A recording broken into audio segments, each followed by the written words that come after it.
Carnival উৎসব মুখর এক শোভাযাত্রা, যেখানে শুধুই নানা রকম রঙের ছটা। চোখ জুড়োনো সব রঙের মিছিলে বাড়তি মাত্রা যোগ করে বাদ্যবাজনা, নাচ গান আর আনন্দ।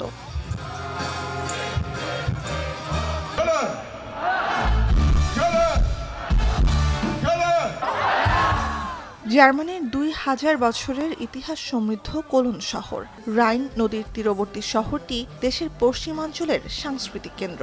নভেম্বরের দ্বিতীয় সপ্তাহেই কোলনে হয়ে গেল জার্মানির অন্যতম প্রধান স্ট্রিট ফেস্টিভ্যাল। সপ্তাহব্যাপী উৎসবে ছড়াছড়ি ছিল বাহারি সাজ পোশাকে বর্ণিল কুচকাওয়াজের। Weil Liebe verteilt wird. Karneval hat man alle lieb, Karneval ist man zusammen, Karneval sprechen all dieselbe Sprache. Hier lauter fröhliche Menschen, ja, es macht einfach Spaß.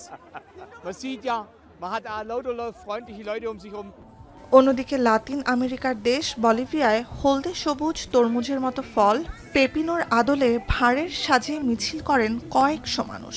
বলিভিয়ায় কার্নিভালের ঐতিহ্যবাহী এই চরিত্রটিকে কিছুদিন আগে প্রতিবেশী পেরুর এক উৎসবে ব্যবহার করায় কদিন ধরেই দ্বন্দ্ব চলছে দুই দেশের মধ্যে, যার রেশ ছিল বলিভিয়ার লা পাজে এই শোভাযাত্রাতেও।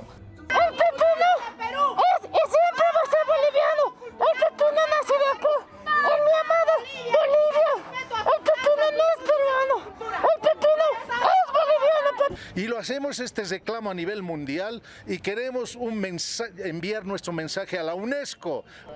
প্রতি বছর ফেব্রুয়ারি মাসে বলিভিয়ার রাজধানীতে কার্নিভাল শুরু হয় পেপিনোর প্রতীকী পুনর্জাগরণের মধ্য দিয়ে। ঐতিহ্যবাহী উৎসবের কেন্দ্রীয় এ চরিত্রকে পাশের দেশের ধর্মীয় উদযাপনে ব্যবহার হতে দেখে একে নিজেদের সংস্কৃতির ওপর আগ্রাসন হিসেবে দেখছেন সাধারণ বলিভিয়ানরা। নুজহাত কামাল, এখন বিশ্ব।